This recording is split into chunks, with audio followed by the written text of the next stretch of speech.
Меня часто спрашивают по нашей общей трагедии в Украине, а что же делать? А почему вы не спрашивали меня об этом 8 лет назад? Ведь я вам тогда кричал, не допустите войну двух братских народов, который нас подталкивает кремлевский окурок по указанию своих сионистских хозяев. А ведь непогашенный окурок приводит к пожару.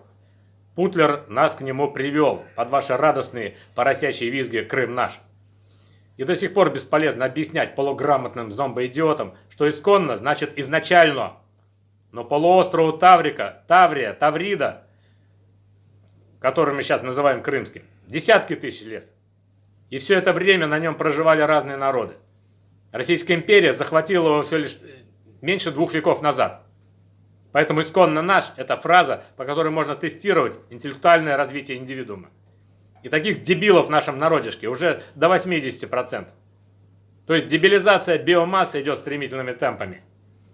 Сейчас любимый вопрос зомбостада по кремлевско-пригожинской методичке.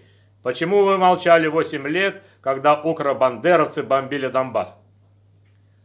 То, что Украина проводит в Донецкой и Луганской областях законную антитеррористическую операцию по наведению конституционного порядка на территории своей страны, я раскрыл в самых первых своих роликах. Смотрите их по порядку. Российские дебилоиды, многие из которых, кстати, даже не были ни разу в жизни в Украине, брыжут слюной про фашистов, захвативших власть в Киеве, из той же методички. Но ни один из них не может объяснить, почему он поддерживал бомбардировки Чечни, которая пыталась отделиться, где власть в Москве захватили ельцинские предатели. Теперь мы дружно ненавидим ельцинизм, дважды стерев с лица земли Грозный, восстановив его за свой счет, за наш счет, да еще и выплачивая уже 18 лет огромную дань бандиту Кадырову. Теперь эти же тупые ублюдки осуждают обстрелы пригородов Донецка и Луганска, потому что об этом им ежедневно дуют в уши путлеровские телепропагандоны. И бессмысленно им разъяснять, что такие обстрелы были на первом горячем этапе этой сепаратистского проекта в 2014-2015 году. И даже зомбоящик всегда демонстрировал мирный цветущий Донецк с его праздниками и парадами сепаратистов. Спохватились только месяц назад, когда привезли туда и бросили в центре города фрагмент украинской боевой ракеты, якобы сбитой над городом. При этом не хватило ума даже асфальт повредить в месте ее якобы падения. Также бесполезно разъяснять зомбоноидам, что попадание снаряда в частный дом и ракеты в многоэтажку – это две большие разницы, как говорят в Одессе.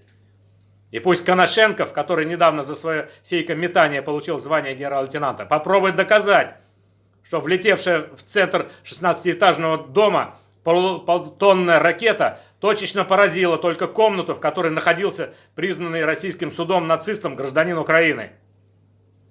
Ни один контуженный зомбоящиком путиноид, путераст, путинофил и путинодрочер не задался вопросом, почему наша великая и непобедимая, возрожденная героем России Шойгой армия не нанесла в первый же день так называемой спецоперации точечные удары по нацистскому батальону Азов.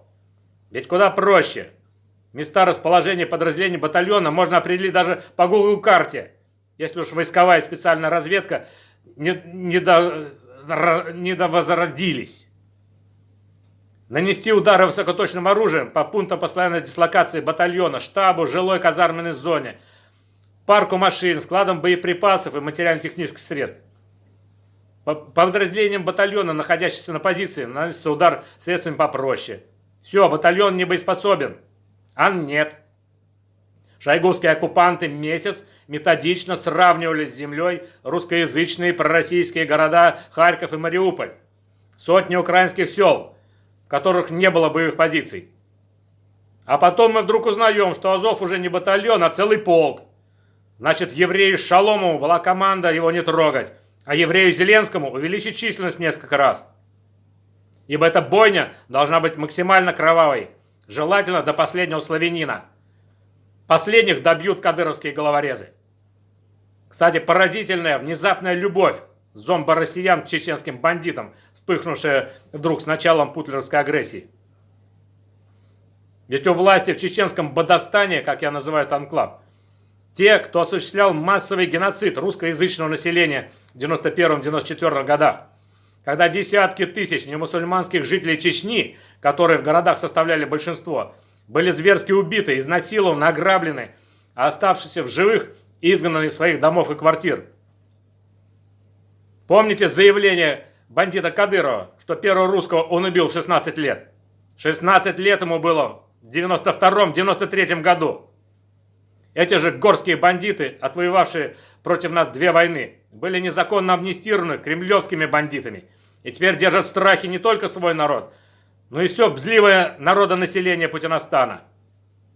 Как может стать генералом МВД бандит и убийца, если в полицию не берут даже рядовым, если состоял на учете, как трудный подросток?